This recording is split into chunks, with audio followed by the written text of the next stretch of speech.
শাকিব খান কি তবে বড় রকমের একটি ভুল করতে চলেছেন? ভিউয়ার্স, আগে আমার কথা বোঝার চেষ্টা করবেন, তারপর আপনারা মতামত জানাবেন। শুরুতেই মাথা গরম করবেন না, আমি আগে কথাগুলো বলি, তারপর আপনারা আপনাদের মূল্যবান মতামত জানাবেন। শাকিব খান আমার কাছে কেন জানি মনে হচ্ছে তিনি আগামী রোজার ঈদে ভুল করতে চলেছেন। একজন নবাগত পরিচালককে দিয়ে এই মুহূর্তে শাকিব খানের ঈদের সিনেমা করানোটা কতটা যুক্তিযুক্ত মনে হচ্ছে বলে আপনি মনে করেন? একটু কমেন্টস করে জানান তো। আমার কাছে যেটা মনে হচ্ছে, এই মুহূর্তে শাকিব খানের এই রিস্কটা নেওয়া উচিত হচ্ছে না। শাকিব খান অবশ্যই নবাগত পরিচালকদের সাথে কাজ করবেন, তবে আমি চাই সেটা ঈদ ছাড়া হোক। ঈদ ছাড়া আসলে যদি পরিচালক তার নির্মাণের কারিশমা দেখাতে পারে, তার যদি নির্মাণ ভালো হয়ে থাকে, অবশ্যই সে এখান থেকে সিনেমা হিট করে বেরিয়ে যাবে এবং তখন পরবর্তীতে আমরা বলতে পারবো এই পরিচালককে ঈদের সিনেমা দেওয়া হোক। যেমনটা এখন আমরা মেহেদী হাসান হৃদয়কে নিয়ে বলতেছি।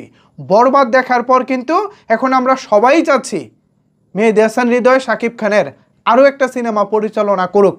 অনেকেই বলবেন, ভাই মেহেদী হাসান হৃদয় তো নতুন ছিল না। ভাই, মেহেদী হাসান হৃদয় নতুন ছিলেন না।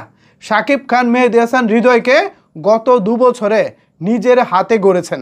বেশ কিছু বড় বড় সিনেমার শুটিং সেটে শাকিব খান মেহেদী হাসান হৃদয়কে নিয়ে গেছেন সিনেমার এনভায়রনমেন্টের সাথে, সিনেমার পরিবেশের সাথে যেন তিনি নিজেকে মানিয়ে নিতে পারেন। এভাবেই শাকিব খান তিলে তিলে তিলে তিলে মেহেদী হাসান হৃদয়কে সিনেমার জন্য গড়েছেন। কিন্তু নতুন পরিচালক আবু হায়াত মাহমুদ, তাকে কিন্তু শাকিব ভাই সেভাবে গড়েননি। তিনি ছোট পর্দায় ফিকশন বানিয়েছেন এবং এসেই সরাসরি শাকিব খানকে নিয়ে সিনেমা।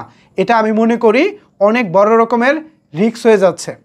ধরুন, ইন্ডিয়া ক্রিকেট দল তারা জিম্বাবুয়ের বিপক্ষে সিরিজ খেলতে যাবে। খেয়াল করে দেখবেন, তারা তাদের দলের যারা মোস্ট টপ যে ক্রিকেটার আছে তাদের প্রায় অর্ধেক তারা বসিয়ে দেয়, মানে বিশ্রামে দেয়, আর নতুন বাকি অর্ধেকগুলো ঢুকিয়ে কোনো রকমে একটা দল পাঠায়। তারা কেন নতুন দল পাঠায়? কারণ জিম্বাবুয়ে হচ্ছে একটু দুর্বল দল, তুলনামূলক ভারতের তুলনায় তো দুর্বল। তো দুর্বল দলের সাথে যখন খেলতে যায় নতুন একটা খেলোয়াড়, তখন সে আত্মবিশ্বাসী হয়ে ভালো খেলতে পারে। এরপর যখন ছোট দলগুলোর সাথে ভালো খেলতে খেলতে একটা সময় ভালো খেলতে থাকে, তখন তাকে বড় দলে আনা হয়। তো সেম আমি চাই শাকিব খানের প্রত্যেকটা সিনেমার ক্ষেত্রে এখন শাকিব খান একটু হিসেবি হোক। আনডাউটলি নতুন পরিচালক আবু হায়াত মাহমুদ অনেক ট্যালেন্টেড ডিরেক্টর হতে পারেন, তিনি নতুন সিনেমা দিয়ে বাজিমাত করতে পারেন, সেটা হতেই পারে। কিন্তু যদি কোনো কারণে তিনি ফেল করে, আমাদের ইন্ডাস্ট্রিটা কিন্তু শুধুমাত্র শাকিব খানের 2টি সিনেমার উপরে নির্ভরশীল। সিঙ্গেল স্ক্রিন যে হলগুলো আছে, এই 2টি হল শুধুমাত্র শাকিব খানের 2 ঈদের সিনেমা দিয়ে বেঁচে থাকে।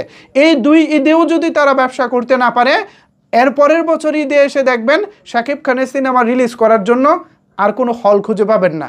সো এই কারণে আমাদেরকে হিসেবি হয়ে চলতে হয় বা হিসেব করে চলা উচিত।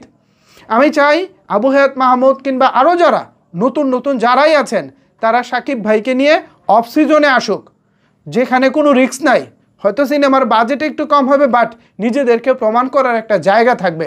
তখন যেটা হবে, হল মালিকরাও অফ সিজনের সিনেমা ব্যবসা করলে তারা খুশি, যদি ব্যবসা না করে তাতে তারা খুশি না বা মনও খারাপ করবে না। কারণ কি? কারণ হচ্ছে অফ সিজনের সিনেমা ব্যবসা করতেও পারে, নাও করতে পারে, তাতে তারা অখুশি না। আর যদি ব্যবসা করে যায় তাহলে তো তারা খুশি। সেম একইভাবে পরিচালকরাও নিজেদেরকে ঝালিয়ে নিতে পারবেন এবং আস্তে আস্তে বড় মাঠে খেলার জন্য, বড় মঞ্চে খেলার জন্য তারা তৈরি হতে পারবেন। আর এই জন্যে আমি চাই মেগাস্টারের সিনেমাগুলো এখন থেকে পরীক্ষিত ডিরেক্টররা নির্মাণ করুক ঈদের সিনেমা অন্তত। আর ঈদ ছাড়া যাকে খুশি তাকেই শাকিব খান নিয়ে আসুক, এতে করে আমরা নতুন ডিরেক্টরগুলো পাবো। এ হচ্ছে আমার মতামত আর কি। এখন দেখা যাক শাকিব ভাই আসলে কি করেন, সব সিদ্ধান্ত তার হাতে। ভিউয়ার্স, এখন আপনাদের মতামত জানতে চাই, আসলে আপনারা এই বিষয়ে কি বলতে চান? জানিয়ে দিন আপনার মন্তব্য নিচের কমেন্টস বক্সে। ধন্যবাদ সবাইকে এতক্ষণ আমার সাথে থাকার জন্য।